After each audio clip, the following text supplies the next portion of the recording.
ভাইরে একজন পূর্ণ যুবক,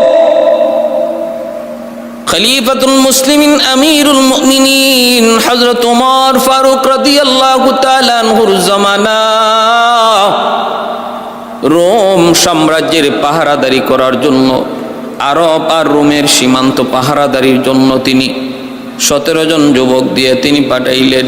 আর এই 17 জনের আমির বানাইলেন আব্দুল্লাহ বিন হুযাফা। 25 বছরের একজন তরতাজা যুবক আব্দুল্লাহ বিন হুযাফা রাদিয়াল্লাহু তাআলা আনহু, তিনি হলেন তাদের আমির। 17 জন সঙ্গী সাথে নিয়ে তিনি সীমান্ত পাহারাদারি করেন। এই অবস্থায় রোম সম্রাট খবর পেয়ে গেল এবং তাদেরকে বন্দী করে রোম সাম্রাজ্যে হাজির করলো। রোমের সম্রাট বলতেছে, আমি শুনেছি পাহাড় টলতে পারে কিন্তু ইমানদারের ইমান টলে না। মুসলমান জীবন দেয় কিন্তু কখনো ইমান দেয় না, শুনেছি আমি। তাহলে তোমরা আমার সামনে তাদেরকে হাজির করো, আমি দেখব তাদের ইমান কত মজবুত, তাদের ইমান কত মজবুত আমি একটু দেখব। 17 জনকে হাজির করা হইল। রোম সম্রাট ডাক দেয়া বলতেছে, তোমাদের মধ্যে আমির কে? আব্দুল্লাহ বিন হুযাফা বলতেছেন, আমি হলাম আমির। কয় ঠিক আছে, তাহলে তুমি আমার পাশে আসো। আব্দুল্লাহ বিন হুযাফা রাদিয়াল্লাহু তাআলা আনহুকে রোম সম্রাট ওনার পাশে নিয়ে বসাইল। সঙ্গে সাথীরা তার রাজ দরবারের লোকগুলো অবাক হয়ে গেল। বাদশার মাথা নষ্ট হয়েছে নাকি? হায়, একটা মুসলিম যুবককে পাশে নিয়ে বসাইছে, তো জানতেন কোনো কথা নয়। কিন্তু বাদশার তো একটা উদ্দেশ্য আছে, একটা টার্গেট, একটা ষড়যন্ত্র। সে দেখতে চায় মুসলমানের ইমান কিভাবে ক্রয় করা যায়, ইমান কিভাবে কেনা যায়, আর মুসলমানে কি করে ইমান বেচে। বাদশাহ ডাক দেয়া কয়, রে যুবক, ও আব্দুল্লাহ, আমি তোমার কাছে জানতে চাই, আমি তোমাকে কতদূর সম্মান করেছি তুমি দেখছো।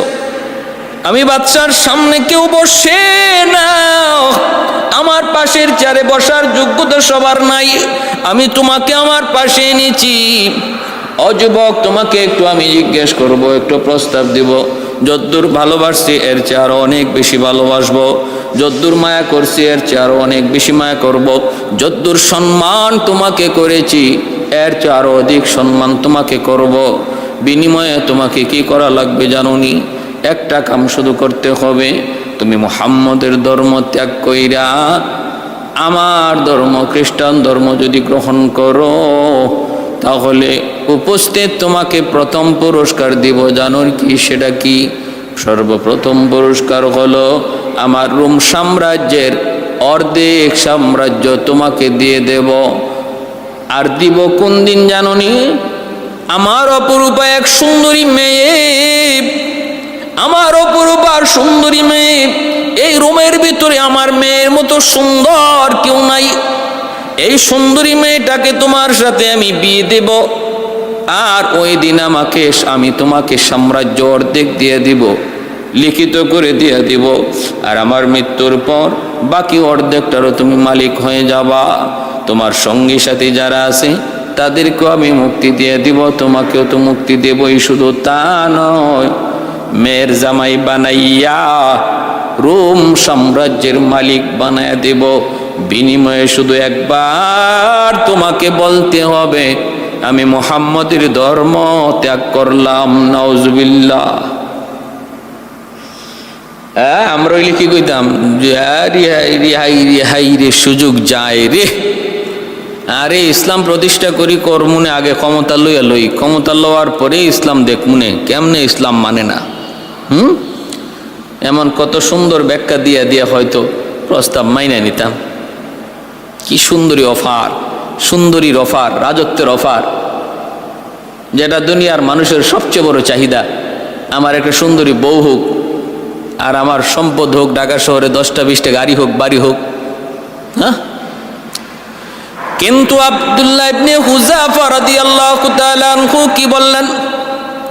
তিনি বলতেছেন, আরে রোমের কুকুর, লাউ আতাইতানি মা তামলিকু ওয়া জামিআ মা মালাকাতুল আরাবু আলা আন আরজিআ আন দীনি মুহাম্মাদিন সাল্লাল্লাহু আলাইহি ওয়াসাল্লাম তারফাত আইন মা ফাআলতু। তিনি বলতেছেন, তুমি শুধু রোমের অর্ধেক রাজত্বের কথা বলেছ না?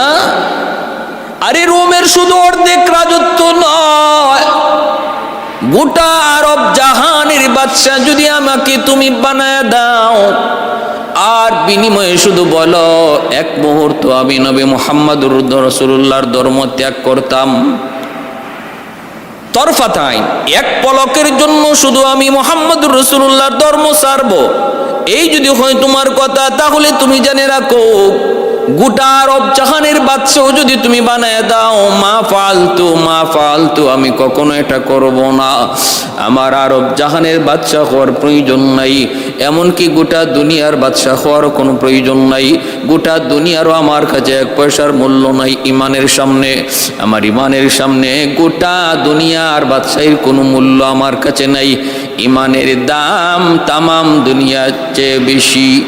এ বাদশা শোনো, ইমানের দাম যে জানে সে কোনোদিন ইমান বিক্রি করে না, আর ইমানের মূল্য যে বুঝে না সে অল্পতেই ইমান বিক্রি করে।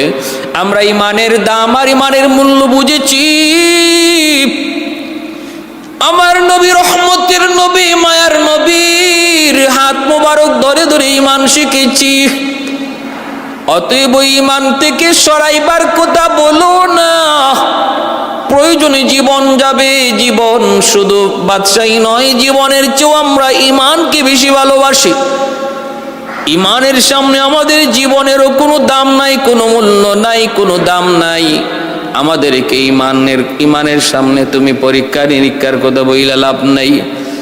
এইবার বাদশাহ কই কি এমন কথা তো আমি কোনোদিন কল্পনা করি না, এমন জবাব আসবি। এই মন্ত্রী পরিষদ, তাড়াতাড়ি তোরা বল এখন কি করব তাড়াতাড়ি পরামর্শ দে। মন্ত্রীরা কয় একটা ঘরের মধ্যে আবদ্ধ করেন। মুসলমানের ইমান যতদিন মজবুত থাকবে ততদিন কোনোদিন আপনি আপনার প্রস্তাব মানাইতে পারবেন না। এদের ইমানকে দুর্বল করা লাগবে। ইমান যতদিন সবল থাকবে এতদিন আপনার প্রস্তাব কোনোদিন মেনে নিবে না। কেমন করে দুর্বল করব? কয় দুর্বল করার পথ হলো, এক নম্বর হলো তাদের আমল নষ্ট করা লাগবে। আমল যদি নষ্ট করা যায় তাহলে ইমান দুর্বল হবে। আমল কেমনে নষ্ট করব? কয় দেখেন না কোনো বেবিচারে লিপ্ত করা যায় কি না, কোনো সুন্দরী নারীর দ্বারা কোনো বেবিচারে লিপ্ত করা যায় কি না। ওরে যে একা করে রাখতেন, এই ঘরের মধ্যে আপনার সুন্দরী মেয়েটাকে পাঠায় দেন, এমন অর্ধনগ্ন বানাইয়া তার কাছে পাঠায় দেন। সে একটা যুবক, পুরনো যুবক, যৌবনের চাহিদা তার অবশ্যই আছে। যদি সে ওই মেয়েটার সাথে কোনো ধরনের আকাম করে, অন্যায় করে, ব্যভিচার করে, তাহলেই সাথে সাথে তার ইমান দুর্বল হয়ে যাবে। এই ইমান এত বড় পাওয়ারফুল এক অস্ত্র, এই অস্ত্র দুনিয়ার কোনো আধুনিক অস্ত্র দিয়া দুর্বল করা যায় না। ইমান নামক পাওয়ারফুল অস্ত্রকে যদি দুর্বল করতে হয় তাহলে আমল দুর্বল করার দ্বারাই করতে হয়। ইমান দেখা যায় না, এজন্য ইমানকে দুনিয়ার অস্ত্র দিয়েও দুর্বল করা যায় না। বরং ওই ইমানের উপরে যখন দুনিয়ার আধুনিক অস্ত্র পড়ে, ইমানের পাওয়ার আরো বেড়ে যায়। আগুনের ভিতরে বাড়ি দিলে, আঘাত করলে যেমন আগুনের পাওয়ার বেড়ে যায়, ইমান এমন এক পাওয়ারফুল অস্ত্র, এর মধ্যে আঘাত করা মাত্রই ইমানের পাওয়ার আরো বেড়ে যায়। দুর্বল করার একটাই পথ, সুন্দরী মেয়ে তার ঘরে পাঠায় দাও। বাদশাহ এবার বলতেছে রুমের মধ্যে সবচেয়ে সুন্দরী তো আমার মেয়ে। মেয়েটাকে বাদশাহ যায় ফুসলাইছে, মারি একটা কামতর করা লাগবে। ওই ঘরে একটা যুবক, ওই যুবকের কাছে তোমাকে যাওয়া লাগবে। নিজে যত রূপ আছে, রূপের বাহার রয়েছে, সবগুলা দেখায় দেখায় তুমি তাকে ফুসলাইবা। দেখবা কোনো না কোনো শুরুতে সে তোমার সাথে কোনো অন্যায় কাজে লিপ্ত হয় কিনা। তুমি তার সামনে নিজেকে সব খুলে দিবা, ওপেন করে দিবা। বাবার রাজত্বের স্বার্থে, তোমার স্বার্থে, যেমন বাপ এমন মেয়ে, সাথে সাথে রাজি হয়ে গেছে। ভাই বন্ধুরা, বাপ মা যেমন হয় সন্তান তেমন হয়। বাপ মা যদি নামাজি হয় সন্তান নামাজি হয়, বাপ মা যদি দিনদার হয় সন্তান দিনদার হয়, মা যদি পর্দানিসীন হয় মেয়েটা পর্দানিসীন হয়, কোরআন তেলাওয়াত করা যদি ঘরে আমল হয় সন্তানগুলি হাফিজে কোরআন হয়। এ যুবক, এজন্য খেয়াল করে শোনো, যেই মা সন্তান পেটে নিয়ে বেশি বেশি কোরআন তেলাওয়াত করে এই সন্তান বড় হইয়া কোরআনের হাফেজ হয়। আর পেটে সন্তান নিয়ে আজ মা যদি বেশি বেশি মিষ্টি খায় সন্তান মিষ্টি প্রিয় হয়। সন্তান পেটে নিয়ে মা যদি বেশি বেশি টক খায় সন্তান টক প্রিয় হয়। সন্তান পেটে নিয়ে মা যদি বেশি বেশি ঘুমায় সন্তান অলস হয়। সন্তান পেটে নিয়ে মা যদি বেপরদায় বেশি চলে সন্তান কি হয়? ব্রেন ঢিলা হয়, গাধা হয়, গাধা। যেই মা পেটে সন্তান নিয়ে বেপরদায় যায় এই সন্তান গাধা হয়, তীক্ষ্ণ ব্রেন পায় না, মেধাবী হয় না। যেমন বাপ এমন মেয়ে। প্রস্তাব দিছে, মেয়ে রাজি হয়ে গেছে। আব্দুল্লাহ বিন হুযাফা রাদিয়াল্লাহু তাআলা আনহু এই ঘরের মধ্যে আছেন। রোমের বাদশা তার সুন্দরী মেয়েটাকে অর্ধনগ্ন কইরা ঘরে পাঠায় দিল। মেয়েটা ঢুইকে দেখে আব্দুল্লাহ বিন হুযাফা তিনি নামাজ পড়তেছেন। নামাজের ভিতরে আল্লাহর বলি গুণ, নামাজের মধ্যে তাদের কিন্তু দুনিয়ার কোনো খেয়াল থাকে না। কে পাশে আসলো কে পাশ দেয়া গেল সেটাও আল্লাহর ওলিরা খেয়াল করে না, বুঝে না। কারণ ওই মুহূর্তে দরবারে এলাহির সামনে তারা এমনভাবে নত থাকে, এমনভাবে আল্লাহর কুদরতি কদমের দিকে নজর থাকে। কে তার পাশে আসলো কে তারে কি বলল খবরও নাই। এজন্যই তো হযরত আলী রাদিয়াল্লাহু তাআলা আনহু বলেছিলেন, আমার পায়ের তীর যদি তোমাদের খুলতে হয় এমনি হবে না গো, আমি নামাজে দাঁড়াই তারপরে তোমরা তীরটা খুইলো। যেই তীর ধরা যায় না, ছোঁয়া যায় না, চিৎকার দিয়ে উঠেন এত ব্যথা। সেই তীর আলী রাদিয়াল্লাহু তাআলা আনহু নামাজে দাঁড়ানোর পর টেনে ছিঁড়ে বের করা হলো। নামাজ শেষ হওয়ার পরে নি বলতেছেন, তোমরা কি তীর খুলে ফেলেছো? সাহাবীরা কয়, ওগো নবীর সাহাবী, তীর আপনার পায়ে আর নাই, আমরা টেনে ছিঁড়ে খুলে ফেলেছি, কোনো খবর নাই, কোনো খবর নাই। এজন্যই ভাইরা বন্ধুরা, আব্দুল্লাহ বিন হুযাফা রাদিয়াল্লাহু তাআলা আনহু তিনিও তো এমন নামাজে দাঁড়াইছেন। সুন্দরী মেয়ে আসলো নাকি কে আসলো? বাদশার মেয়ে আসলো না প্রজার মেয়ে আসলো? অর্ধনগ্ন হয়ে আসলো না নগ্ন হয়ে আসলো? কোনো খবর নাই। মেয়েটা ডান দিকে যায় বাম দিকে যায়, না না কোনো খবর নাই, খবর নাই। এইবার মেয়েটা ভাবতেছে, বুঝছি তুমি তো সালাম ফিরাইবা, বাম দিকে যখন সালাম ফিরাইবা আমাকে অবশ্যই দেখবা। একদম বাম কাদের সাথে গেছে মেয়েটা বসে রইল। তখনকার সময়ের বিশ্ব সুন্দরী, বিশ্ব সুন্দরী ওই সময়ের বিশ্ব সুন্দরী নবীর সাহাবীর কাঁধে কাঁধ মিলাইয়া বসে আছে। সালাম ফিরায়নি যখন বুঝছেন অবস্থা বেশি ভালো না, বেগতিক, সাথে সাথে আব্দুল্লাহ বিন হুযাফা আবার তিনি নামাজে দাঁড়ায় গেলেন, নামাজে দাঁড়ায় গেলেন। এইবার রোমের বাদশার মেয়ে মনে মনে কয়, ঘটনা কি? এ কি মানুষ নাকি পাথর? আমি বুঝলাম না। আমার মতো এমন সুন্দরী মেয়ে রাস্তা দিয়া হাইটে গেলে পরে যুবকের মাথা নষ্ট হয়ে যায়। আমাকে পাওয়ার জন্য কত পাগল, কত যুবক, কত পাগল। আর এই যুবক আমার দিকে একবারও তাকায় না, একবারও আমার দিকে তাকাইলো না। মনে হয় মানুষ না পাথর, নতুবা কোনো ফেরেশতা। ভাইরা বন্ধুরা, তিনি যখন আমার নামাজে দাঁড়ায় গেলেন, অনেকক্ষণ এদিক সেদিক ঘোরাফেরা করার পর মেয়েটা চলে এসেছে। বাদশাকে বলতেছে, বাদশা যাবো না বাবা, আমাকে তুমি আবার আর পাঠাইবার চেষ্টা করবা না। তুমি আমারে কার কাছে পাঠাইছো গো? সে তো কোনো মানুষ নয়, সে কোনো ফেরেশতা নতুবা পাথর। আবার যদি আমাকে তুমি পাঠানোর চেষ্টা করো জোর জবরদস্তি করে, তাহলে বাবা শুনে রাখো, আমিও ওই যুবকের ধর্ম গ্রহণ করে নিব। কারণ সে সাধারণ কোনো মানুষ নয়, যুবক নয়। তার মতো এত আদর্শবান যুবক এই জমিনে আমার নজরে পড়ে নাই। বাদশা ডাক দিছে মন্ত্রী পরিষদ, তাড়াতাড়ি করে পরামর্শ দাও। এই মিশনও তো ব্যর্থ হলো। এখন কি করি? বর্তমান সময়েও ইসলামের দুশমনরা মুসলমানদের শক্তি নষ্ট করার জন্য, ইমানি শক্তি নষ্ট করার জন্য যে অস্ত্রগুলা তারা সবচেয়ে বেশি ব্যবহার করতেছে, এর মধ্যে ইহুদিরা বের করেছে মুসলমানের দৌলতে ইমান, ইমানের পাওয়ার নষ্ট করার জন্য দুইটা অস্ত্র তারা মাঠে নামাইছে। এক হলো সুন্দরী নারী, আর এক হলো কচকচে টাকা।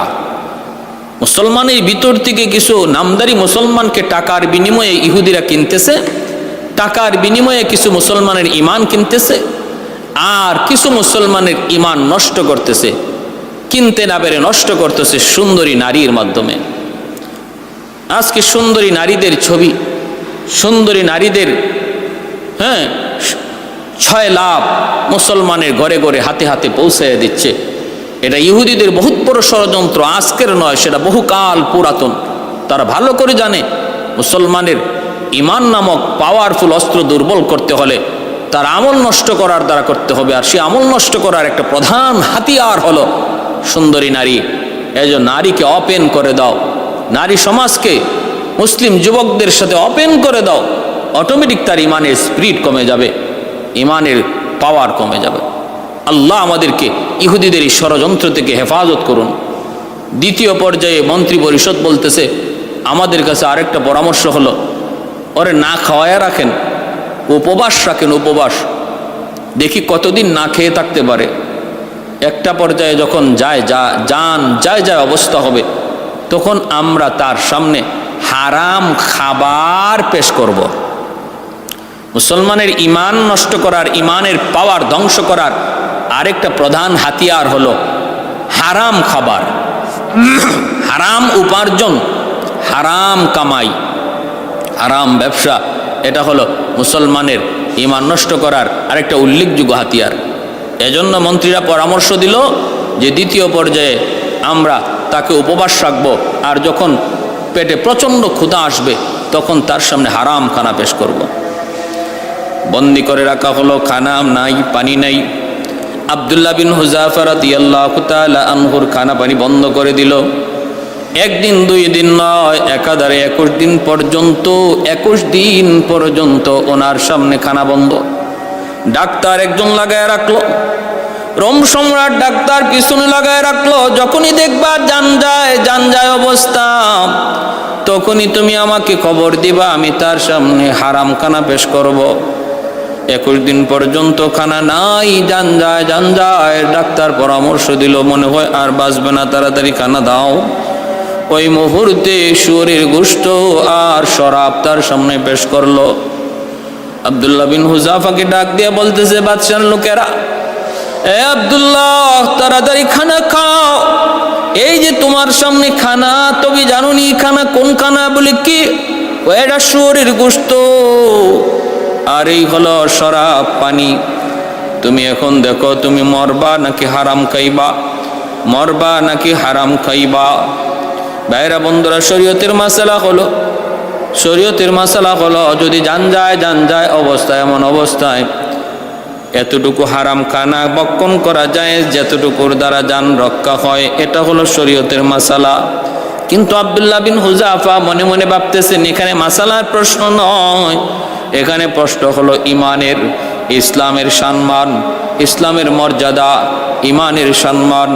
আজকে যদি আমি জান বাঁচানোর জন্য ওই মাসালা গ্রহণ করে আমি অল্প কিছু খানা খেয়ে ফেলি, রোম সম্রাট বলবে, দেখছি মুসলমানের ইমান কত মজবুত, এরা মরণরে ভয় পায়, ইমানের চেয়েও মরণরে বেশি দাম দেয়, জীবনটারে বেশি দাম দেয়, ইমানের চেয়েও জীবনকে বেশি দাম দেয়, এমনটা মনে করবে, এমনটা ভাববে।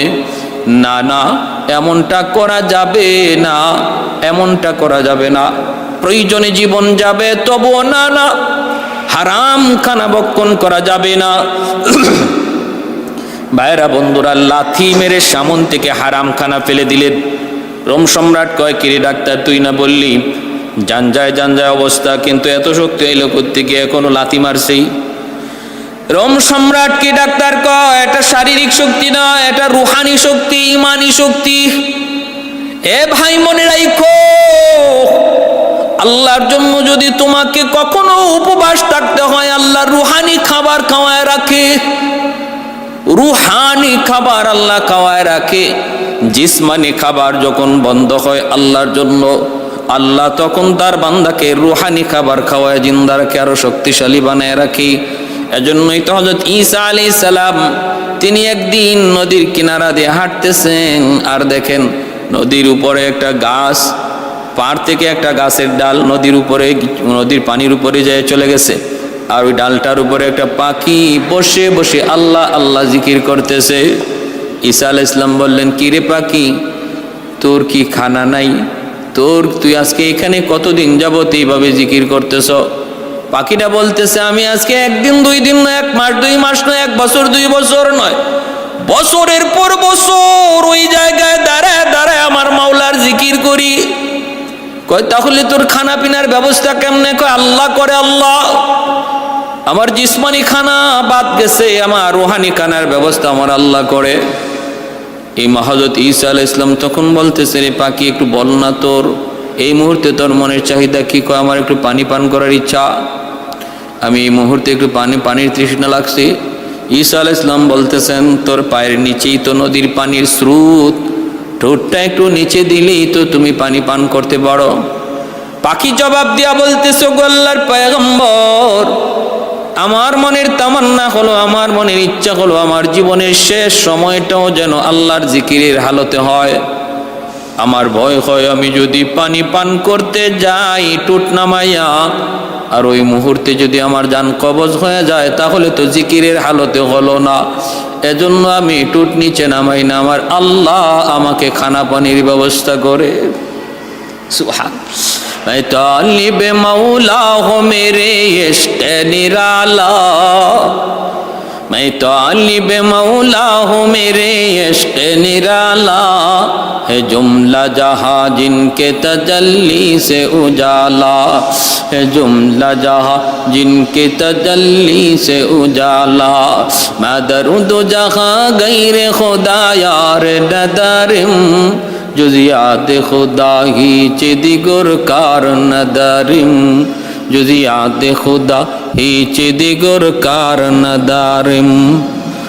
এ যুবক, এবার একটু খেয়াল করে শোনো। বাদশাহ কয়, মন্ত্রী পরিষদ রে, এবার তোরা কি করব? মন্ত্রীরা কয়, বড় বড় ড্যাগ, ড্যাগের মধ্যে তেল গরম করো, চোখের সামনে ওর সাথীদেরকে আগুনে পোড়ায় মারবো, এরপরে দেখবো তার ইমান কদ্দুর মজবুত থাকি। ভাইরা বন্ধুরা, এর আগে শুলিতে চড়ানোর চেষ্টা করলো। যখন শুলিতে চড়ানোর চেষ্টা করে আব্দুল্লাহ বিন হুযাফা শুলিতে উঠতেছে, হাইসা। রোম সম্রাট কয়, কি রে তুই হাসোস কেন? কয়, হাসতেছি এই জন্য, আমার যে একটা জীবন, আল্লাহ যদি আমাকে আরো জীবন দিত, আমি আল্লাহর রাস্তায় আরো জীবন দিতাম। আর আমার মৃত্যুর সাথে সাথে তুমি যে আমার জন্য জান্নাতে যাওয়ার পথটা সহজ করে দিছ, আমার জান্নাতে যাওয়াটা খুব তুমি তাড়াতাড়ি কাছাকাছি আইনা দিছ। প্রতিটা মুমিন জান্নাতের প্রত্যাশী, কখন আমরা জান্নাতে যাব, জান্নাত আমাদের বাড়ি, আমি আমার বাড়িতে কখন যাব, এই হলো আমার টার্গেট, এই হলো আমার নিশানা। তুমি যে আমার বাড়িতে খুব আগে আগে আমারে পৌঁছায় দিতেছো, এজন্য আমি হাসতেছি। রোম সম্রাট কয়ে, রে রাখ, দরকার নেই, রে ফাঁসি দেওয়া দরকার নাই, যে মরণের সময় হাসে তারে দরকার নাই, এইভাবে মারার প্রয়োজন নাই। আমি তো মূলত মারা উদ্দেশ্য না, দেখতে চাই তাদের ইমান কত মজবুত। এইবার কয়, বড় বড় ডেগের মধ্যে তেল গরম করো। তেল গরম করতেছে, টকবক করতেছে তেল। ওই অবস্থায় আব্দুল্লাহ বিন হুযাফা সঙ্গী সাথে 17 জনকে হাজির করলো বাদশাহ। হাজির করে একজনকে চোখের সামনে এই টকবগে ফুটন্ত তেলের মধ্যে ফাঁসাইরা দিল। সাথে সাথে ইনি ভাজা হয়ে গেছেন, আল্লাহর রাস্তায় শহীদ হয়ে গেছেন। বলুন তো, শহীদ যারা হয় তারা মুর্দানা জিন্দা? আল্লাহ নিজে বলছেন তারা জিন্দা। যে আল্লাহর রাস্তায় শহীদ হয় তার কোনোদিন মরণ হয় না। ওয়ালা তাকুলু লিমান ইউকতালু ফি সাবিলিল্লাহি আমওয়াত বাল আহইয়াউন ওয়ালাকিন লা তাশউরুন। যারা আল্লাহর রাস্তায় শহীদ হয় তাদের কোনো মৌত নাই। আব্দুল্লাহ বিন হুযাফা তার সাথীর এই শহীদ হওয়ার দৃশ্যটা দেখে চোখ দিয়া পানি চলে আসছে, কাঁদতেছেন। এইবার বাদশাহ কই বুঝছি এখন দিলটা নরম হইছে, এখন বুঝি দিলটা নরম হইছে। এরে আব্দুল্লাহ কাঁদবি না, আমি তোমারে মারবো না। এ আব্দুল্লাহ এখনো সময় আছে, তুমি আমার প্রস্তাবে রাজি হয়ে যাও। আমার প্রস্তাব এখনো তোমার জন্য আগের মতোই। মেয়েটারে বিয়ে দেব, অর্ধেক রাজত্বের মালিক তোমারে বানায় দেব, সঙ্গী সাথীদেরকে মুক্তি দিয়ে দিব। এ আব্দুল্লাহ এখনো আমার প্রস্তাবটা তোমার জন্য আছে, বলো। দিল নরম হয়েছে বুঝি, তুমি ভয় পাইছো বুঝি? আব্দুল্লাহ বিন হুযাফা কয়, রে রুমের কুকুর, কি বলো? আমি মৃত্যুর ভয়ে বুঝি কাঁদতেছি। বলে কেন কান্দ? কয় কান্দি এজন্য, যারে তুমি এই আগুনে পোড়াইছো, তেলে ভাজছো, সে আমার বন্ধু, কলিজার বন্ধু। দুনিয়ার জমিনে আমরা দুজন আমলের প্রতিযোগিতা করতাম। আমলের প্রতিযোগিতার ময়দানে আমি ছিলাম তার আগে, সে ছিল আমার পিছনে, কোনোদিন আমার আগে যাইতে পারে নাই। সে যদি 2 রাকাত নামাজ অতিরিক্ত পড়তো, আমি 4 রাকাত পড়তাম। সে যদি কোরআন তেলাওয়াত 10 পারা পড়তো, আমি 12 পারা তেলাওয়াত করতাম। সে যদি রোজা রাখতো নফল রোজা, আমি তার চেয়ে দ্বিগুণ রাখতাম। সে যদি আল্লাহর রাস্তায় 10 টাকা দান করতো, আমি 20 টাকা দান করতাম। দুনিয়ার জমিনের আমলের প্রতিযোগিতায় আমি ছিলাম তার আগে, সে ছিল আমার পরে। কিন্তু আজকে জান্নাতে যাওয়ার প্রতিযোগিতায় তুমি আমার আগে তারে শহীদ কইরা, জান্নাতে যাওয়ার প্রতিযোগিতায় আমার আগে তুমি তারে জান্নাতে দিয়া দিছ, আর আমি তার পিছনে পড়ে গেছি, এজন্য কাঁদতেছি। সুবহানাল্লাহ। यार जिगर नूर नजर अब तो कहाँ है, यार जिगर नूर नजर अब तो कहाँ है, दीवाना तेरा हो गया मैं मेरे खबर लो, दीवाना तेरा हो गया मैं मेरे खबर लो। ऐ दोस्तों अगर जाकर नबी जाबत बख्शो, আজাচে আজি দোস্ত বগুয়া বাতু বকশম, আজাচে আজি দোস্ত বগুয়া বাতু বকশম। এ সাল্লি আলা নূর খুদা আপকা ফৈজান, এ সাল্লি আলা নূর খুদা আপকা ফৈজান, जो मिसल हजरता वो खवारिश करेगी ना, सदक़े में तेरी होगी हो रखबर उम्मत, जो कुफर की जुल्मत से तायक आबद कमीना। ভাইরা বন্ধুরা, জন্য বলতেছিলাম আব্দুল্লাহ বিন হুযাফার এই অবস্থা দেখার পর বাদশা বলতেছে, না রে মানুষ নয় রে, সাধারণ কোনো মানুষ, মুসলমান নয়। বিশেষ করে এই যুবকের কথা আমি ভাবতেই পারি না। না না, এইভাবে তারে হত্যা করা যাবে না, করলে হয়তো বা আমার কোনো ক্ষতি হয়ে যেতে পারে। আল্লাহ ওই বাচ্চার অন্তরের ভিতরে ভয় ঢুকায় দিছেন, ভয়, এমন ভয় ঢুকে গেছে। কয় না না, মানুষ না, হয়তো কোনো ফেরেশতা, হয়তো কোনো জিন, আমার মনে হয় কোনো ক্ষতি হয়ে যাবে। নতুবা কেউ জীবনের মায়া এমন ভাবে কুরবানি দেয় আমার নজরে পড়ে না। ভাইরা বন্ধু, এবার বাদশাহ কয়, ও আব্দুল্লাহ, সঙ্গী সাথী সব নিয়ে তুমি চলে যাও, মুক্ত করে দিলাম, কিন্তু একটা শর্ত আছে, আমার ইজ্জতটা বাঁচায় যাও, আমাকে তুমি আমার হাতে একটু চুমু দাও। আব্দুল্লাহ বিন হুযাফা কয়, না না, মুসলমান বাপমার হাত আর উস্তাদের হাত ব্যতীত কারো হাতে চুমা দেয় না। কয় না, তাহলে আমি তোমারে কেমনে ছাড়বো, আমার কপালে একটা চুমা দাও। আব্দুল্লাহ বিন হুযাফা কয়, যদি কপালে চুমা দেই তাহলে তুমি কি করবা? কয়, তোমাকে সহ তোমার সঙ্গী সাথীদেরকে মুক্তি দিয়ে দিব। কয়, যদি এমনই কয় তাহলে আমার যেভাবে মন চায় সেভাবে আমি কপালে চুমা দিব। কয়, যেভাবে তোমার মন চায় সেভাবেই তোমার চুমা দাও। এই বইলা আব্দুল্লাহ বিন হুযাফা তিনি তার এই রুমালটাকে বাদশার কপালের মধ্যে ধরলেন, দইরা তিনি কপালে চুমা দিলেন। বাদশা মনে করছে তার কপালে চুমু, আর সাহাবে ভাবছেন আমি তোর কপালে চুমা দেই নাই, আমি আমার রুমালে চুমা দিয়েছি। এরপরে মুক্ত করে দিল। এই খবর হযরত ওমর ফারুক রাদিয়াল্লাহু তাআলা আনহু মদিনাতুল মুনাওয়ারা থেকে পাইলেন। তিনি সঙ্গী সাথী সাহাবায়ে কেরামদেরকে নিয়ে মদিনা থেকে বের হয়ে আসলেন আর আব্দুল্লাহ বিন হুযাফাকে সুস্বাগতম জানালেন। হযরত ওমর বললেন, আব্দুল্লাহ, আজকে ইসলামের সম্মান, ইসলামের বিজয়, ইসলামের ইজ্জত আর ইমানের দৃঢ়তার মজবুতি রোম সম্রাটের সামনে তুমি যেভাবে প্রকাশ করেছো, যেভাবে তুলে ধরেছো, এই খাতিরে তোমাকে ইজ্জত করার জন্য, তোমাকে সম্মান করার জন্য আমি ওমর খলিফা মদিনা থেকে বের হয়ে আসলাম। আসো তোমার কপালে একটা চুমা দিই। হযরত ওমর আব্দুল্লাহ বিন হুযাফা রাদিয়াল্লাহু তাআলা কপালেও একটা চুমা দিলেন। আমার ভাইয়েরা, এই হলো নবীর সাহাবায়ে কেরামের ইমানের দৃঢ়তা আর মজবুতি।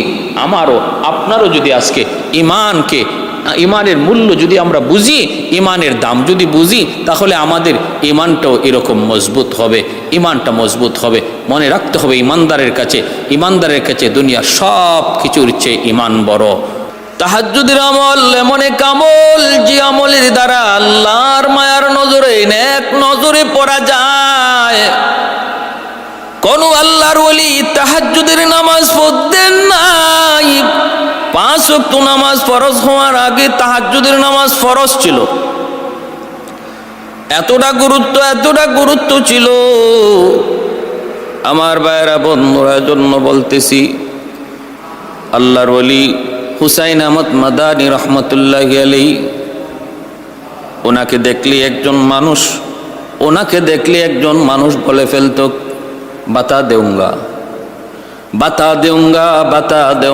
যেই বলতো আমি বলে দেব। শত শত মানুষের সামনে কুতবুল আলম সৈয়দ হুসাইন আহমদ মাদানী রহমতুল্লাহি আলাইহি দৌড় দিয়া ওই লোকটাকে আইসা তিনি জড়ায়া ধরতেন আর চুমু খাইতেন আর বলতেন যে বইল না, নিহি বাতাও, বলো না।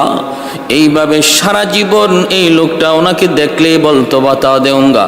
আর কুতবুল আলম দৌড় দিয়ে যাইয়ে এই লোকটারে জড়ায় ধরতেন আর বলতেন বলো না। মানুষজন যখন ওনাকে জিজ্ঞেস করতো, ভাই তুমি কি বলতে চাও, সে বলবো না। যেই বলতো তুমি কি বলতে চাও, আর এই কথাটা বলা মাত্রই কুতবুল আলম তোমাকে জড়ায় ধরে বলেন বলো না। সেটা কোন ঘটনা, কোন বিষয় একটু বলো। লোকটা তখন বলতো নিহি বাতাউঙ্গা, বলবো না। যেই বলতো বলো, সে বলে বলবো না। বলবো না। আল্লাহর ওলির ইন্তেকালের পর মানুষজন যখন তারে জিজ্ঞেস করে, তাহলে একটু বলো, এখন তো বলতে পারো। লোকটাই বলে, হয় এখন বলা যায়, কারণ আল্লাহর ওলি তো এখন আর দুনিয়ায় নাই, ওনার সাথে আমার ওয়াদার টাইমও শেষ। তাহলে শোনো তোমরা ঘটনা কি। গঙ্গুতে আমি একটা বাড়িতে দরজার পাশ দিয়ে যাচ্ছিলাম, গভীর রাত, তাহাজ্জুদের টাইম। আমি দেখলাম ওই দরজা লাফাইতেছে। আমি তো ভয় পেয়ে গেলাম। শেষ রাতে একটা ঘরের পাশ দিয়ে যাচ্ছি আর ঘরের দরজাটা লাফাইতেছে।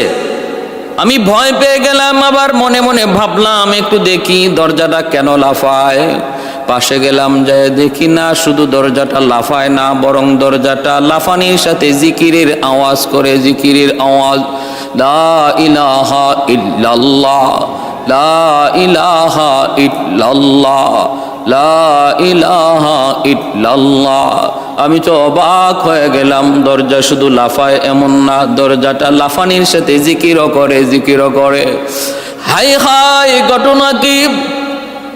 একটু আমি চিন্তার সাগরে পড়ে গেলাম, একটু গবেষণা করলাম এই জিকিরটা কোত্থেকে আসে। একটু চিন্তা করে দেখি ঘরের ভিতর থেকে একজন মানুষের জিকিরের আওয়াজ আসতেছি, আর ওই জিকিরের সাথে দরজাটা পর্যন্ত জিকির করে আল্লাহ পায়।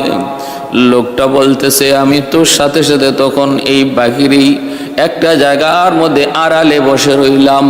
কে সেই মহামানব, কে সেই আল্লাহর ওলি যিনি তাহাজ্জুদের নামাজ পড়ার পর জিকিরে বসছেন, আর যার জিকিরের তালে তালে ঘরের দরজা দেয়ালগুলা পর্যন্ত জিকির করে। আমি বসে রইলাম লোকটাকে দেখার জন্য।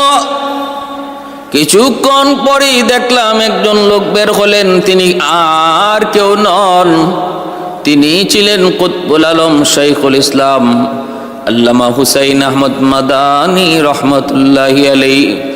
ওনাকে আমি চিনে ফেললাম, দেখে ফেললাম। উনিও আমাকে দেখে ফেললেন। আমি লুকানোর চেষ্টা করে লুকাতে পারলাম না, ইনি আমাকে দেখে ফেললেন। দেখার পর ইনি আমাকে বুকে জড়ায় ধরে বলতেছেন, বাবারে ওয়াদা কর, যা দেখছো কারো কাছে আমার জীবদ্দশায় তুমি বলবা না। ওয়াদা করো, কারো কাছে বলবা না। তখন আমি হুজুরকে ওয়াদা করেছিলাম, হুজুর আমি বলবো না। সেই ওয়াদার কারণে আমি কারো কাছে বলি নাই, কিন্তু আমি ওনারে দেখলেই কেন বলতাম বাতা দেউঙ্গা, বলে দিব। কারণ হলো ওই ঘটনার পর থেকে আমি এতটাই পাগল ওনার হয়ে গেলাম, এতটাই দেওয়ানা হয়ে গেলাম, আমি ওনার এতটাই আশিক হয়ে গেছি।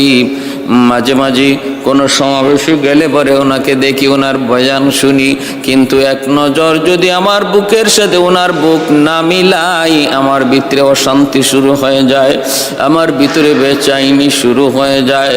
কিন্তু আমি বুক মিলাবো কেমন করে? আমি তো একজন সাধারণ মানুষ।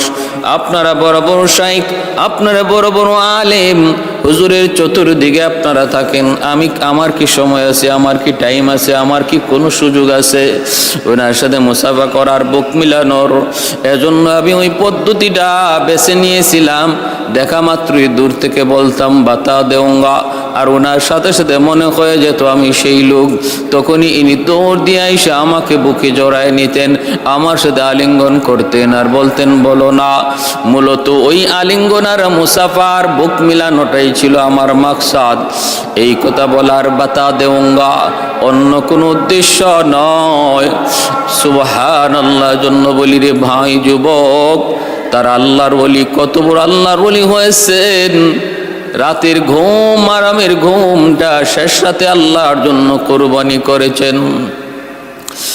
এজন্য আল্লাহর নবী, রহমতের নবী তাহাজ্জুদের আমল করেন। আব্দুল্লাহ ইবনে আব্বাস রাদিয়াল্লাহু তাআলা আনহু বলেন, আমিও আল্লাহর নবীর মতো এইভাবে ঘুম থেকে উঠলাম। নবী চোখ কসলাইছিলেন, আমি নবীর মতো চোখ কসলাইলাম। এরপরে আকাশের দিকে তাকে আল্লাহর নবী সূরা আল ইমরানের 10খানা আয়াত পড়লেন, আমি তাইও পড়লাম। এরপরে মায়ার নবী হাজত সাইরা আইসা ওযু কইরা আল্লাহর নবী নামাজে দাঁড়াইছেন, আমিও নবীজির বাম পাশে নামাজে দাঁড়ায় গেলাম। কিন্তু হলো কি, দুইজন যদি নামাজ একসাথে জামাতে পড়ে, আর যদি একজন ইমাম হয় আর একজন মুক্তাদি হয়, তরিকা হলো ইমামের ডান পাশে থাকবে মুক্তাদি, আর ইমাম থাকবে বাম পাশে। কিন্তু আমি নবীর বাম পাশে দাঁড়িয়ে গেলাম, যেটা সিস্টেম নয়। আল্লাহর নবী তখন আমার কান ধরে আস্তে করে আমাকে আমার ডান পাশে দাঁড় করায় দিলেন। ভাইরা বন্ধুরা, এই সেই রাইসুল মুফাসসিরিন আব্দুল্লাহ ইবনে আব্বাস রাদিয়াল্লাহু তাআলা আনহু শিশুকাল থেকে আমার নবীর পিছনে ছায়ার মতো তিনি ছিলেন, প্রতিটা আমল তিনি অনুসরণ করেছেন। আব্দুল্লাহ ইবনে আব্বাস রাদিয়াল্লাহু তাআলা আনহু নিজেই বলেন, আমি ছোট্ট বালক, আল্লাহর নবী হাজত সরার জন্য বাহিরে গেলেন, দূরে গেলেন। আর আমি তখন মনে মনে ভাবতেছিলাম, নবীজি হাজত শেষ করার পর আইসাই তো অজু করতে চাইবেন, অজু। এজন্য রে ভাই মনে রাখো, এলেমে আমলের মধ্যে নূর পয়দা হবে যদি হাজত সরার পর সাথে সাথে অজু করে। কোনো একজন মানুষ যদি হাজত সরার পর সাথে সাথে অজু করে ঘরে ঢুকে, অজু করে কাজে লাগে, আল্লাহ পাক রব্বুল আলামিন তার এলেমের মধ্যে নূর পয়দা করে, আমলের মধ্যে নূর পয়দা করে। আল্লাহ পাক তার দুনিয়ার কাজের মধ্যে বরকত দান করে, বরকত। এইভাবে যদি কেউ কাটায়, এইভাবে যদি কেউ আমল করে, তাহলে তার গোটা জিন্দিগি ভর সে অজুর হালতে ছিল, এটা প্রমাণিত হবে অজুর হালতে ছিল।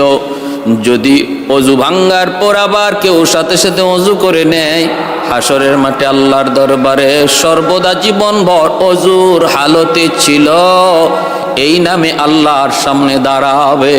সুবহানাল্লাহ। বুঝছেন? এজন্য অজু করাটা কি খুব কঠিন কাজ? কঠিন কাজ না, শুধুমাত্র একটু প্রচেষ্টা, মনের ইচ্ছা, একটু ত্যাগ, নফসের সাথে একটু জিহাদ, আর কিছুই না। এতে পয়সা খরচও হয় না, এতে আমার খুব ক্ষতিও হয়, দুনিয়াবি ক্ষতিও হয় না। আব্দুল্লাহ ইবনে আব্বাস রাদিয়াল্লাহু তাআলা আনহু বলেন,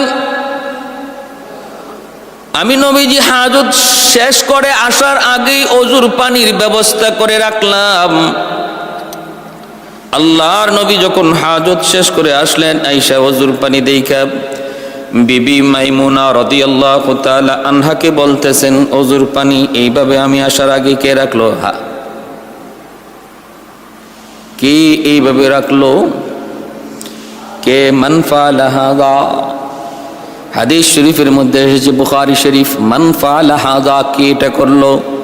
হযরত মাইমুনা রাদিয়াল্লাহু তাআলা আনহা বলেন, আপনার চাচাতো ভাই, আমার ভাগনা আব্দুল্লাহ ইবনে আব্বাস।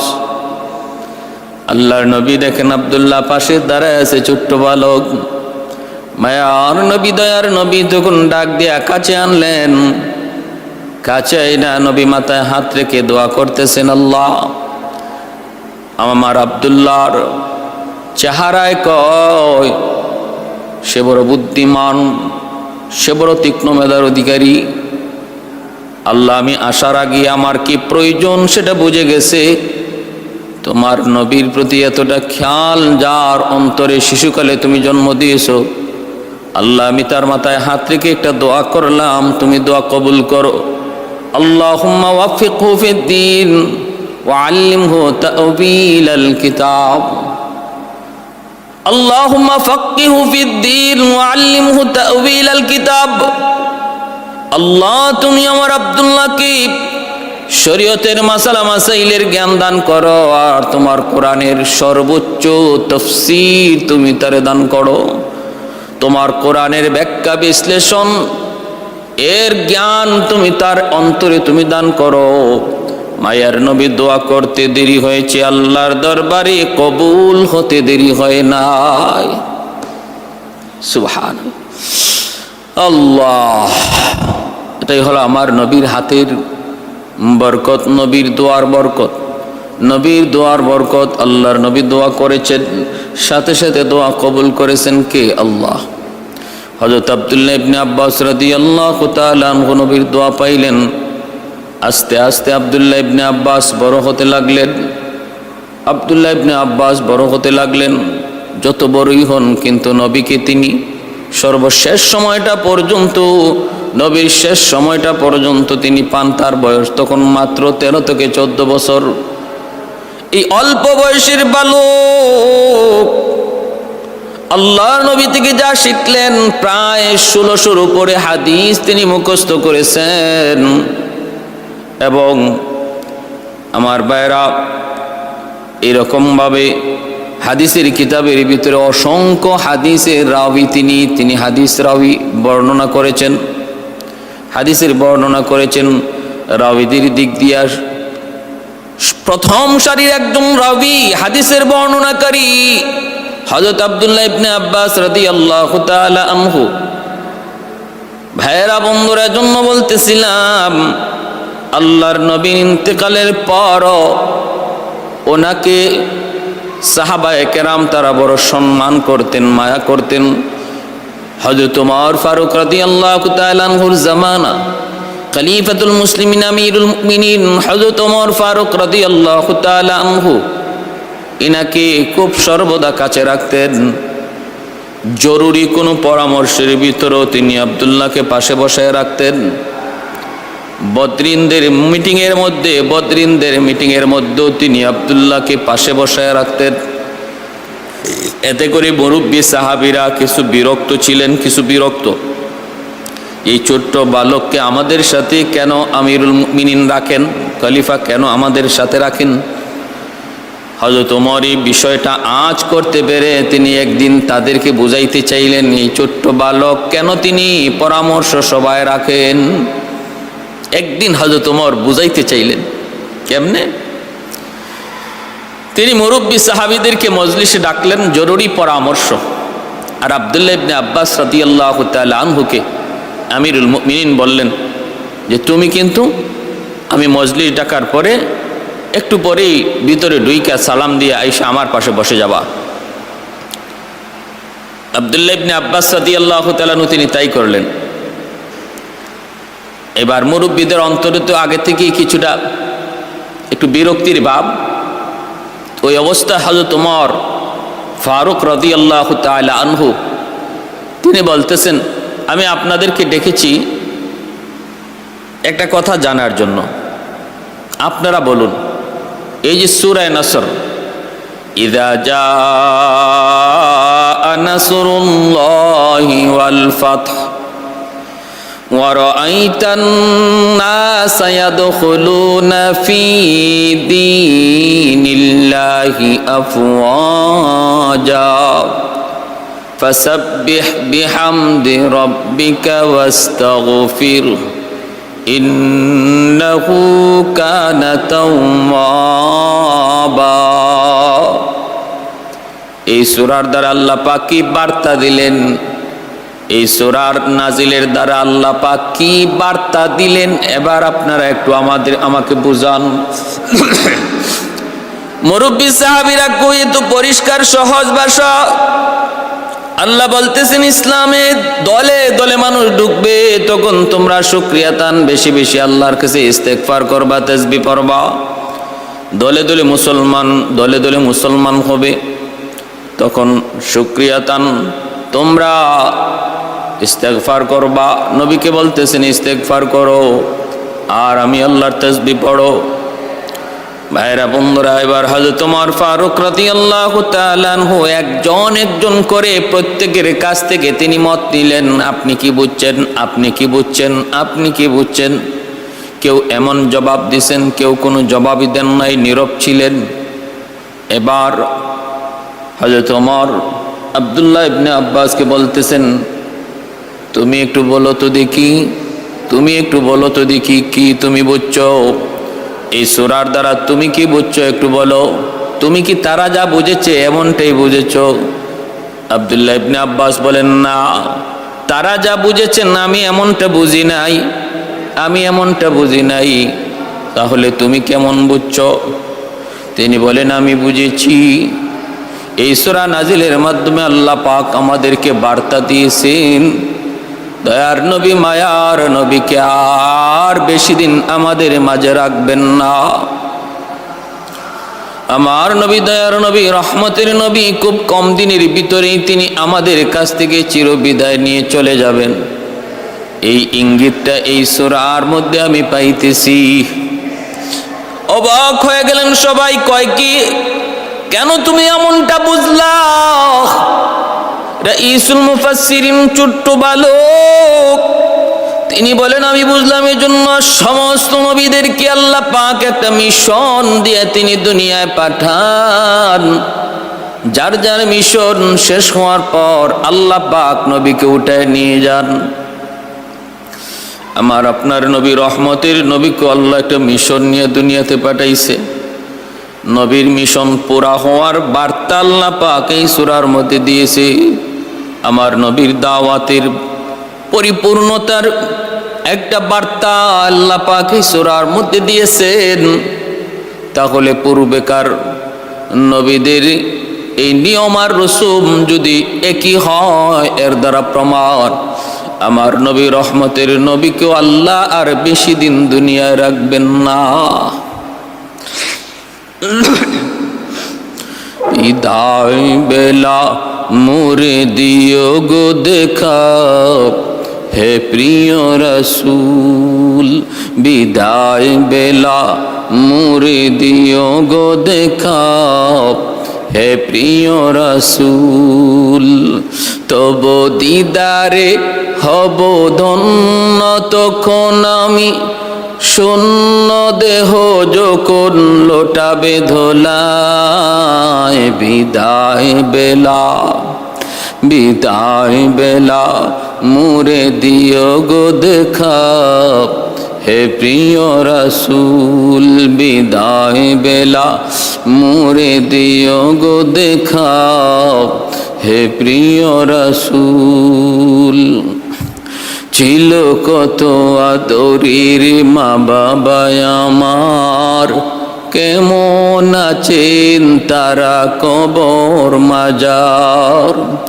ছিল কত আদরের মা বাবা আমার, কেমন আছেন তারা কবর মাজার, সে খবর আজও অজানা। আমিও তো চলে যাব বেলায় বেলা, বিদায় বেলা বিদায় বেলা মুরে দিও গো দেখা, হে প্রিয় রাসূল বিদায় বেলা মুরে দিও গো দেখা, হে প্রিয় রাসূল। এই যুবক জন্য বলতেছি, একটু খেয়াল করে শোনো। এই রাইসুল মুফাসসিরিন আব্দুল্লাহ ইবনে আব্বাস রাদিয়াল্লাহু তাআলা আনহু, তিনি একটা হাদিস সংগ্রহ করার জন্য এত পরিমাণ কষ্ট করতেন। ইমাম বুখারী রাহমাতুল্লাহি আলাইহি লিখছেন, আব্দুল্লাহ ইবনে আব্বাস বহু দূর থেকে দূরান্ত একটা হাদিস সংগ্রহ করার জন্য তার বাড়িতে যে হাজির হতেন। যখনই শুনতেন কারো কাছে আমার মায়ার নবীর একখানা হাদিস রয়েছে, আর দেরি নাই, সাথে সাথে তিনি তার বাড়িতে হাজির। দুপুরবেলা যদি যায় হাজির হয়েছেন, দরজার পাশেই তিনি একটা চাদর বিছায় ঘুমায় পড়তেন, শুয়ে পড়তেন, তবুও দরজায় নক করতেন না, কারণ এই টাইমটা হলো আরামের টাইম, আমি এই টাইমে বিরক্ত করব না, বরং দরজার পাশেই সেই মাটিতে একটা চাদর বিছায় শুয়ে পড়তেন, একটু বিশ্রাম নিতেন। ভাইরা বন্ধুরা, দরজা খোলার পর লোক যখন দেখতেন, হায় হায় আমার নবী চাচাতো ভাই আব্দুল্লাহ ইবনে আব্বাস, এত দূর দূরান্ত থেকে আপনি কেন আসলেন, আর আমারে কেন ইবা ডাক দিলেন না, এত কষ্ট করে এখানে শুয়ে রইলেন? আব্দুল্লাহ বলেন, মা, এলেম তালাশ করতে হয়, এলেম অন্বেষণ করে আনতে হয়, তার কাছে এলেম যায় না, এলেমের কাছে যাইতে হয়। এলেম কারো কাছে নিজের ইচ্ছায় চলে যায় না। এলেমের সম্মানে, আমার নবীর হাদিসের সম্মানে আমি আপনার কাছে এসেছি, এটা আপনি মনে কিছু নেবেন না। এই ছিল তার তাওয়াজু, এই ছিল তার বিনয়। বেজন্য আল্লাহ পাক এত বড় মাকাম, এত বড় মর্যাদা দিয়েছেন। আল্লাহর কোরআন এই পৃথিবীর ইতিহাসে যত মানুষ বুঝছেন, এদের মধ্যে সর্বশ্রেষ্ঠ বুঝ হলো হযরত আব্দুল্লাহ ইবনে আব্বাস রাদিয়াল্লাহু তাআলা আনহু। কোরআনের তাফসীরের ক্ষেত্রে ইনি যা বলেছেন এটাই সর্বোচ্চ বলা হয়েছে, ইনি যা রায় দিয়েছেন এটাই সর্বোচ্চ রায় হিসাবে বিবেচিত হয়েছে। ভাইরা বন্ধুরা, জীবনের শেষ সময়টাতে ইনি মদিনা থেকে মক্কায় চলে আসলেন, মদিনা শরীফ থেকে মক্কা শরীফে আসলেন। ওই সময়টাতে ফিতনা চলতেছিল, হযরত আলী আর মুয়াবিয়া রাদিয়াল্লাহু তাআলা, একটা ফিতনা চলতেছিল, ফিতনা। এজন্য তিনি মদিনা থেকে মক্কায় চলে আসছেন। ভাইরা বন্ধুরা, এই মক্কায় থাকাকালীন হযরত আব্দুল্লাহ ইবনে আব্বাস রাদিয়াল্লাহু তাআলা আনহুর চোখের সামনে অনেকগুলি ঘটনা ঘটে গেছে। হযরত আলী রাদিয়াল্লাহু তাআলা আনহুর শাহাদাত, হযরত উসমান গনি রাদিয়াল্লাহু তাআলা আনহুর শাহাদাত, আলী রাদিয়াল্লাহু তাআলা আনহুর শাহাদাত, ইমাম হাসান রাদিয়াল্লাহু তাআলা আনহুর শাহাদাত, ইমাম হুসাইন রাদিয়াল্লাহু তাআলা আনহুর শাহাদাত, আব্দুল্লাহ ইবনে আব্বাস রাদিয়াল্লাহু তাআলা আনহুর চোখের সামনে। ইমাম হুসাইন যখন মদিনা থেকে মক্কা হয়ে তিনি কুফায় যাবেন, তখন মক্কার উল্লেখযোগ্য যে কয়জন ইমাম হুসাইনকে পরামর্শ দিয়েছিলেন আপনি কুফা যাবেন না, তাদের মধ্যে একজন হলেন আব্দুল্লাহ ইবনে আব্বাস রাদিয়াল্লাহু তাআলা আনহু। তিনি তো উম্মতের একজন বিচক্ষণ সাহাবী, জ্ঞানী সাহাবী। ইনিও বলেছিলেন, হুসাইন আপনি কুফায় যায়েন না, কারণ কুফার মানুষ ভালো না, এরা আপনার আব্বার সাথে ভালো আচরণ করে নাই, এরা আপনার আব্বার সাথেও ভালো আচরণ করে নাই, আপনি কুফা যায়েন না। এ ভাইরা বন্ধুরা, শেষ পর্যায়ে ইমাম হুসাইন রাদিয়াল্লাহু তাআলা আনহু কারবালার প্রান্তরে শহীদ হলেন। ইসলামের ইতিহাসে বহুত বড় ফিতনার সূচনা হয়। আব্দুল্লাহ ইবনে আব্বাস রাদিয়াল্লাহু তাআলা আনহু মক্কা থেকেও তিনি তায়েফ চলে গেলেন। মক্কার পাশের একটা শহর তায়েফ, এই তায়েফে চলে গেলেন হযরত আব্দুল্লাহ ইবনে আব্বাস। তায়েফের জমিনে তিনি থাকতেছেন। এখানেই তিনি আল্লাহর বন্দেগী করেন, ইলমের চর্চা করেন। আজও তায়েফের জমিনে এই মসজিদ, যেই মসজিদের পাশেই রাইসুল মুফাসসিরিন শুয়ে আছেন, এই মসজিদটার নাম মসজিদ ইবনে আব্বাস। ভাইরা, আপনাদের দোয়ায় আমার মতো আল্লাহর এক গোলাম ওই তায়েফের জমিনে আব্দুল্লাহ ইবনে আব্বাস রাদিয়াল্লাহু তাআলা আনহুর মসজিদে নামাজ পড়ার সৌভাগ্য আল্লাহ আমাকে দান করেছেন। এবং রাইসুল মুফাসসিরিন আব্দুল্লাহ ইবনে আব্বাস রাদিয়াল্লাহু তাআলা আনহুর কবরখানা জিয়ারত করার তৌফিক আল্লাহ দান করেছেন। এখন ওই মসজিদ শুধু মসজিদ নয়, এক বিশাল মাদ্রাসা। সর্বসময়ে দ্বীনের শিক্ষা চলছে, কোরআনের ব্যাখ্যা বিশ্লেষণ চলছে। কারণ তিনি তো ছিলেন আল্লাহর কোরআনের সর্বাধিক কোরআন বুঝনেওয়ালা, সর্বাধিক জ্ঞানী। ইন্তেকালের সময় কি অলৌকিক ঘটনাটা ঘটলো এবার একটু শোনেন। ইন্তেকাল হয়ে গেছে, রাইসুল মুফাসসিরিন আব্দুল্লাহ ইবনে আব্বাস রাদিয়াল্লাহু তাআলা আনহুর ইন্তেকাল হয়ে গেছে। এইবার ওনার জানাজার নামাজ পড়ানোর পর কবরের পাশে, কবরে নিয়ে যাওয়ার জন্য খাটিয়া যখন বহন করে নিয়ে যাওয়া হচ্ছে, খাটিয়া বহন করে নিয়ে যাওয়া হচ্ছে, ওই অবস্থায় মানুষজন দেখে খাটিয়ার মধ্যে ওনার যে দেহ মুবারক, ওই দেহের উপরে অচেনা অচিন এক সাদা পাখি ওনার দেহে এসে বসলো। মানুষজন অবাক হয়ে গেল, অবাক। এমন পাখি কেউ কোনোদিন দেখে নাই, সাদা রঙের অচিন পাখি। আব্দুল্লাহ ইবনে আব্বাস রাদিয়াল্লাহু তাআলা আনহুর দেহ মুবারকে বসলো। দেখতে দেখতে মানুষ দেখতেছি, সেটা সিনার মধ্যে আইসা পাখিটা দাঁড়ায় রইল। একটু পরেই মানুষজন দূর থেকে তাকাইতেছে, আশপাশ থেকে তাকায় দেখে পাখিটা কাফনের কাপড়ের ভিতরে ঢুকে গেল। আওয়াজ দিয়ে বলতেছে, রে তোমরা তাড়াতাড়ি খাটিয়া নামাও। এই পাখিটা কোত্থেকে আসলো? এই পাখিটা কোত্থেকে আসলো? আর পাখিটা এখন কোথায় গেল? আরেকজন বলে আমি দেখেছি কাফনের কাপড়ের ভিতরে পাখিটা ঢুকে গেছে। তাড়াতাড়ি করে খাটিয়া নামানো হলো। এইবার তালাশ শুরু হয়েছে, কাফনের কাপড় খোলা হলো। কইলা যখন তালাশ করা হয়, পাখি তো আর পাওয়া যায় না, পাখি আর পাওয়া যায় না। কাফনের কাপড় তালাশ করা হয়, পাখি আর পাওয়া গেল না।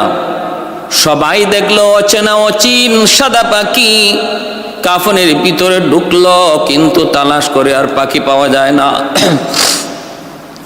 ভাইরা, বন্ধুরা, এবার তারা আবার বলতেছেন আর দেরি করা যাবে না, চলো তাড়াতাড়ি কবরে চলো। কারণ নেককার যখন মারা যায়, আল্লাহর ওলির যখন ইন্তেকাল হয়, তখন তাড়াতাড়ি করে তার কবরে রাখো। কারণ কবর তার জন্য সর্বদা ডাকতেছে, আমার বন্ধুরে আমার কাছে পাঠাও, আমার বন্ধুরে আমার কাছে পাঠাও। গুনাহগারের জন্য দেরি করা ঠিক না। জমিন বলে নাফরমানরে তাড়াতাড়ি কবরে দাও। আব্দুল্লাহ ইবনে আব্বাস নেককার, আল্লাহর প্রিয় বান্দা, আল্লাহর প্রিয় নবীর সাহাবী।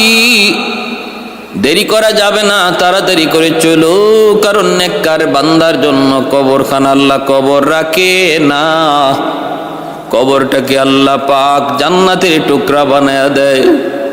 আল কবরু রাউযাতুম মিন রিয়াজিল জান্নাহ আও হুফরাতুম মিন হুফারিন নার। এরা বন্ধুরা, এইভাবেই কবরের পাশে নিয়ে রাখা হলো।